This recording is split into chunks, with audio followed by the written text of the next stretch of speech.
If you watch any of the NBA debate shows on TV, you must be familiar with seeing all those pundits argue about a lot of topics over and over again.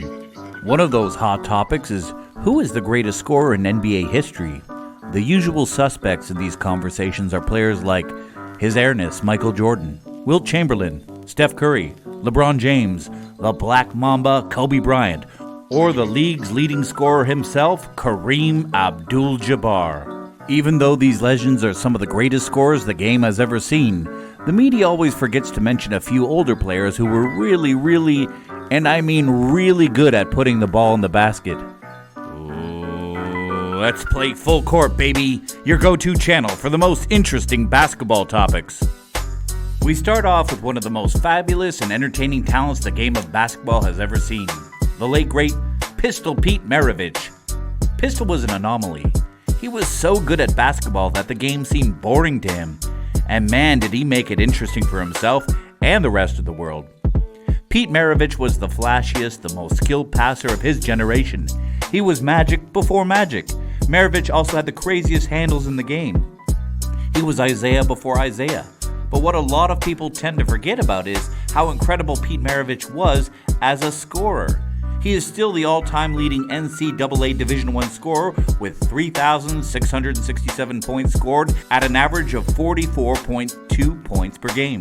Yes, you heard that right. Pete Maravich averaged over 40 points a game in his 3-year college career at Louisiana State University, when there wasn't even a 3-point line on the court. Now that's one mind-boggling stat.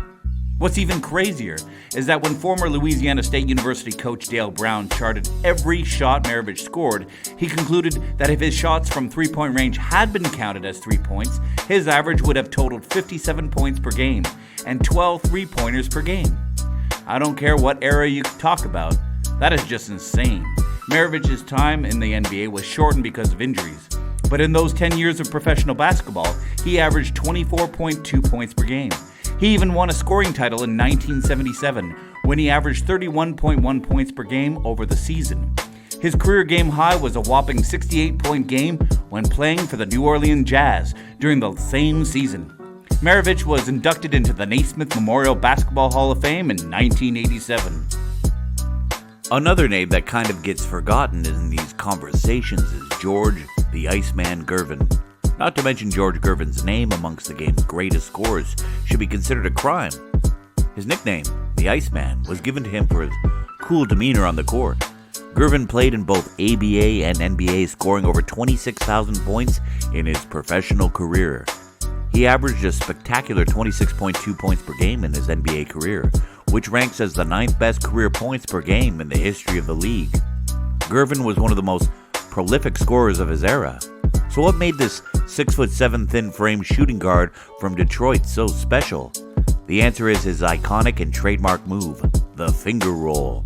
Although a lot of legends like Wilt Chamberlain and Julius Erving had used this move quite effectively before him, Gervin executed it with unusual delicacy, touch, and range. While other players could use the finger roll to make layups, Gervin's effectiveness with the shot extended all the way to the free throw line.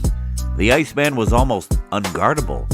We all talk about how Kareem's skyhook is the most unguardable shot in basketball's history, but George Gervin's finger roll is basically the guard version of the skyhook when it comes to being unguardable. Gervin was an entertainer on the court. He could make his opponent stop and watch and even applaud his game. He just moved differently. Gervin once scored 33 points in a single quarter, which was a record back then. Those points came in the second quarter of a 1977 to 1978 regular season game. He had 63 points at the end of that game, his career high. Gervin won the NBA scoring title 4 times in his career. What makes his scoring so much more special is that he did all this while scoring at a field goal percentage of over 50%, which is ridiculous. Gervin is a living legend and was an inspiration to many NBA legends. He was inducted into the Naismith Memorial Basketball Hall of Fame in 1996. Any NBA fan would tell you that the most decorated accolade of the regular season is the MVP trophy. But do you know who was the first ever player to win the award for the most valuable player of the NBA? The answer is Robert Lee Pettit Jr. Bob Pettit won the MVP award in 1956 and then went on to win it again in 1959.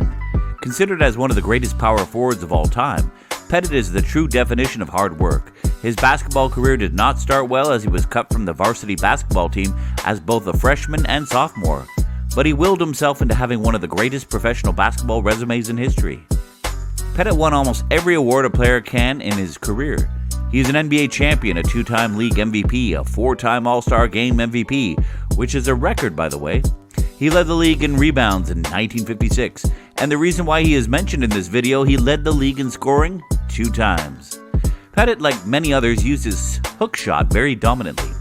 But what made him different was that he was one of the first pioneers in the game to include a shot which defines today's NBA, the jump shot.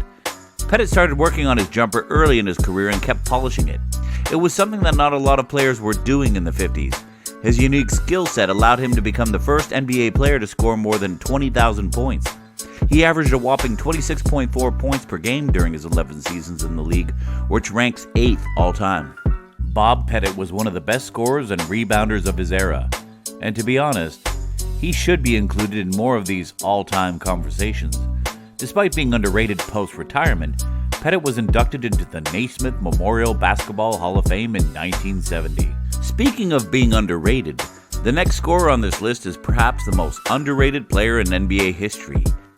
He is someone who introduced a creative and acrobatic playing style that would later be emulated by other NBA superstars such as Julius Erving and Michael Jordan. I am, of course, talking about one of the greatest Laker of all time, the late great Elgin Baylor. Baylor is a player who is immensely respected by his peers and the stars who came after him. I've already said this a couple of times in this video, but this 6'5" small forward was also someone who just looked different. When you watch the archival footage of him playing, you can just see how much more hang time this man had. No wonder Oscar Robertson described him as the first and original high flyer of the game. He was the perfect mix of insane athleticism and a polished skill set. In some regards, he was Michael Jordan before Michael Jordan. Baylor was an underrated rebounder, averaging 13.5 points per game for his career. But as a scorer, he was phenomenal, most of his career overlapping with an extraordinary scorers like Wilt Chamberlain and Jerry West, both of whom were Baylor's teammates at some point in time. Maybe that is why people do not seem to mention his name in these conversations that often, but Baylor's scoring average of 27.4 points per game is the 4th highest in NBA history. From 1960 to 61 to the 1962 to 63 seasons, Baylor averaged 34.8 points, 38.3 points, and 34 points per game, respectively. Those are some otherworldly numbers. On November 15th of the 1960-61 season, Baylor set an NBA scoring record when he scored 71 points in a victory against the New York Knicks, while also grabbing 25 rebounds. In doing so, Baylor became the first NBA player to score more than 70 points in a game, breaking his own NBA record of 64 points that he had set the previous November. Baylor held the record until 1962, when Chamberlain scored 100 points. He still holds the record for the most points ever scored in an NBA Finals game with 61. It is even crazier to think that he did some of this while being part of the United States Army. Yes, you heard that right. He was playing basketball part-time. Baylor was the last of the great undersized forwards in a league where many guards are now his size or bigger. He finished his playing days with 23,149 points, 3,650 assists, and 11,463 rebounds over 846 games. Baylor was inducted into the Naismith Memorial Basketball Hall of Fame in 1977 and is often listed as the greatest NBA player never to win a championship. What makes a great scorer? Some people say that it's all about scoring, where at all 3 levels, from the three-point line, from the mid-range, and from the free throw line, some people say that the player must have that killer instinct to get a bucket whenever and from wherever he wants. Well, there will always be different schools of thought, but facts do not lie. We often do not give the legends from older eras the respect they deserve, and we also see older players not respecting the players of the modern era. And truth is that, like everything in the world, the game of basketball has also evolved immensely. The players we have now are so much more skilled than the players in the 50s and 60s that it is stupidly unfair to compare them. It has always been unfair to compare players from different eras, but when we watch the footage of these older players, they just stand out in that crowd. They were special, and that somehow they are forgotten about, and we need to change that. We hope you enjoyed the video topic today. Subscribe to our channel, Full Court, for more interesting basketball topics.